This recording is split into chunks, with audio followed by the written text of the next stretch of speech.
भक्ति और प्रेम। बहुत पहले की बात है। एक बार दो अलग अलग व्यक्तियों के मन में आया कि चलो घर का त्याग करते हैं। संसार बहुत बड़ा है, जैसा खाने को मिलेगा खा लेंगे, जहाँ रहने को मिलेगा रह लेंगे। एक का नाम रामानंद और दूसरे का नाम कृष्णानंद था। दोनों ने बिना किसी को कुछ बताए गृह त्याग कर दिया।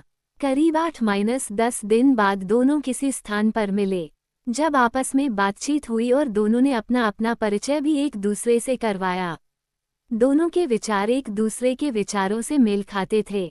इस कारण से दोनों ने निर्णय लिया कि दोनों ही ईश्वर की खोज में एक साथ निकलेंगे। चल पड़े दोनों साधु वेशधारी। दोनों को साथ रहते काफी समय गुजर गया।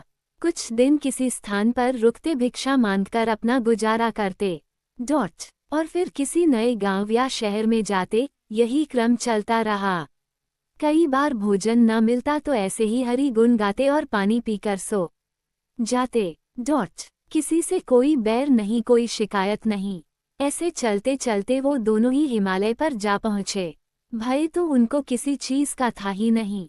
दोनों ने आपस में कहा कि इस संसार में बहुत घूम लिए, किसी तरह से ईश्वर के दर्शन हो जाए तो मन तृप्त हो जाए। लेकिन वो ये तय नहीं कर पाए कि उनको ईश्वर का साक्षात्कार कब होगा। हिमालय के सुरम्य वातावरण में उनका मन ईश भक्ति में रम गया। जहाँ दोनों साधु रहते थे वहीं पास में ही एक नदी बहती थी। इसलिए दोनों साधु सुबह जल्दी उठकर नित्य कर्म से निवृत्त होकर के स्नान करते, तत्पश्चात ध्यान में बैठ जाते। इसी तरह से समय गुजरता रहा। एक दिन कहीं से नारद मुनि वहां से जा रहे थे।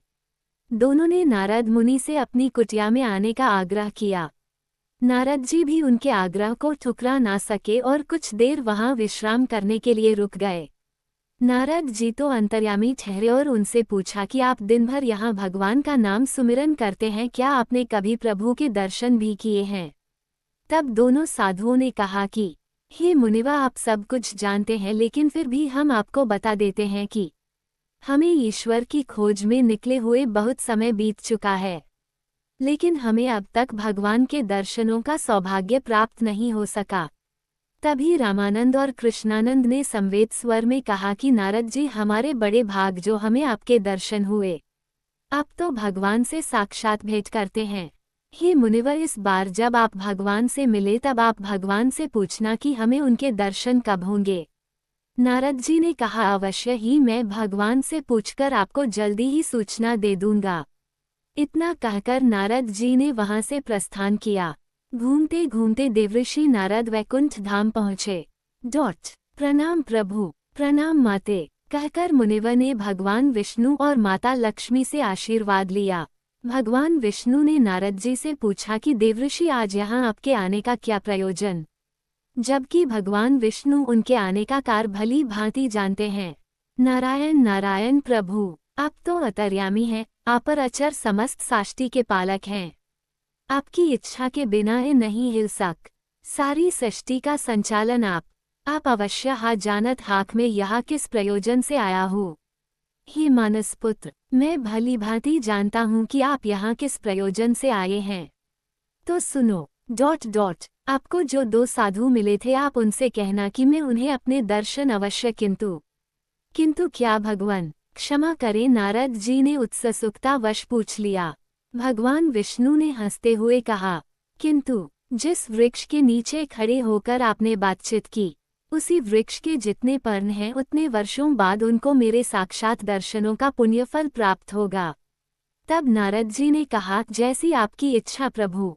नारायण नारायण। तत्पश्चात नारद मुनि ने माता लक्ष्मी और भगवान विष्णु से आज्ञा लेकर अपनी वीणा और करताल से संगीतमय मधुर ध्वनि के साथ नारायण नारायण का जाप करते हुए वहां से प्रस्थान किया। वैकुंठ धाम से देवर्षि नारद एक बार फिर से इहलोक के उसी रमणीक स्थान पर आ पहुंचे जहां वे दोनों साधु ईश दर्शनों की आशा लिए प्रभु को याद कर रहे थे। नारद मुनि को देखकर दोनों साधुओं के मुखमंडल प्रसन्नता से खिल उठे। दोनों ने नारद जी को दंडवत प्रणाम करके उनका स्वागत किया। मुनिवर के बैठने के लिए चौकी का प्रबंध किया गया और खाने के लिए देवर्षि को कुछ फल भी भेंट किए। उसके बाद दोनों ने हाथ जोड़कर फिर वही प्रश्न किया कि प्रभु, हमें अपने साक्षात दर्शन कब देंगे? नारद जी पहले तो मन ही मन परेशान हो उठे। मन में विचार आया कि मैं इनको कह देता हूँ कि जब समय आएगा तब आपको प्रभु अपने दर्शन करा देंगे।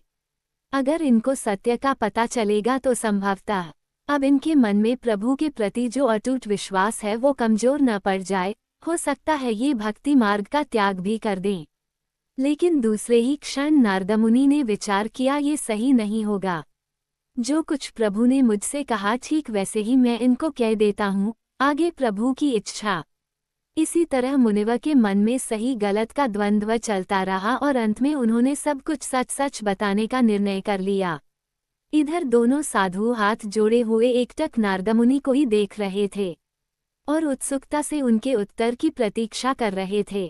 तब नारद जी ने कहा कि अभी हम जिस वृक्ष के नीचे हैं, इस वृक्ष की शाखाओं के जितने पर्ण हैं उतने ही वर्षों के बाद प्रभु आपको साक्षात दर्शन देंगे। इस प्रकार नारद जी के मुखारविंद से इतना सुनते ही दोनों साधुओं ने प्रभु के प्रेम में मग्न हो सब कुछ भूलकर नाचना प्रारंभ कर दिया। और नाचते नाचते वो दोनों इतने मग्न हो गए कि उनको नारदमुनि की उपस्थिति का भी कोई ध्यान तक न रहा। इस तरह नारद जी ने उन दोनों साधुओं को प्रभु प्रेम में प्रसन्नचित और बेसुध होकर नाचते देखा तो वे स्वयं को रोक न सके और देवर्षि नारद जी भी उनके साथ नाचने लगे। प्रेम रूपी साता में डूब सा आस्तत्व तक का ध्यान मां नहा रहा। नाचते नाचते तीनों अपनी सुध बुद्धि खो बैठे। जब प्रभु ने ये दृश्य देखा तो वे भी अपने आप को रोक ना सके, साथ ही नाचने लगे। आहा, कितना सुंदर और कितना मनोरम दृश्य है। तभी अचानक नारदमुनि की आंखें खुल जाती हैं और मुनिवा वहां पर अपने संग प्रभु को नाचते हुए देखकर आश्चर्यचकित हो उठते हैं और प्रभु से पूछते हैं कि हे भगवान, आपने ही तो कहा था कि मैं इनको कई हजार वर्षों बाद दर्शन दूंगा, किंतु आप तो अभी से इनके साथ नृत्य कर रहे हैं। तब भगवान विष्णु ने कहा कि मैंने उस समय वही कहा था जो विधाता ने इनके प्रारब्ध में लिखा था, परंतु अब तुम जो देख रहे हो वो भी सही है, क्योंकि ये भक्ति मार्ग से मुझे तब प्राप्त करते जो समय इनके लिए विधाता ने तय किया था। इसी क्रम में भगवान विष्णु ने कहा कि जब दोनों साधु मेरे प्रेम में मग्न होकर इस तरह से सब कुछ भूलकर नाचने लगे तो प्रेम के वश होकर मैं भी अपने आप को रोक ना पाया और मुझे यहाँ आना पड़ा। हे मानस पुत्र, जो भी मुझसे प्रेम करेगा और सच्चे हृदय से मुझे पुकारेगा तो वो सहज में ही मुझे प्राप्त कर लेगा। तब नारद जी ने मुस्कुराते हुए प्रभु को प्रणाम किया और कहा, हे प्रभु, हे जगदीश्वर, आपकी लीला को कोई नहीं जान सकता, आपकी महिमा तो अपरंपार है। ऐसा कहकर नारद जी फिर से झूमने लगे।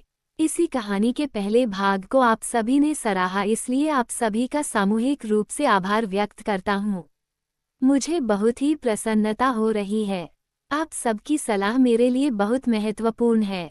कई बार लिखते समय वर्तनी या विराम चिन्हों की गलती हो जाती है, मैं सुधारने का पूरा प्रयास करूंगी।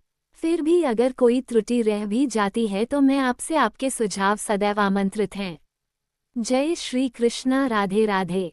अगर आप लोगों को यह वीडियो पसंद आई हो तो प्लीज़ चैनल को सब्सक्राइब करें, लाइक करें, कमेंट में ज़रूर बताएं ये कहानी आपको कैसी लगी।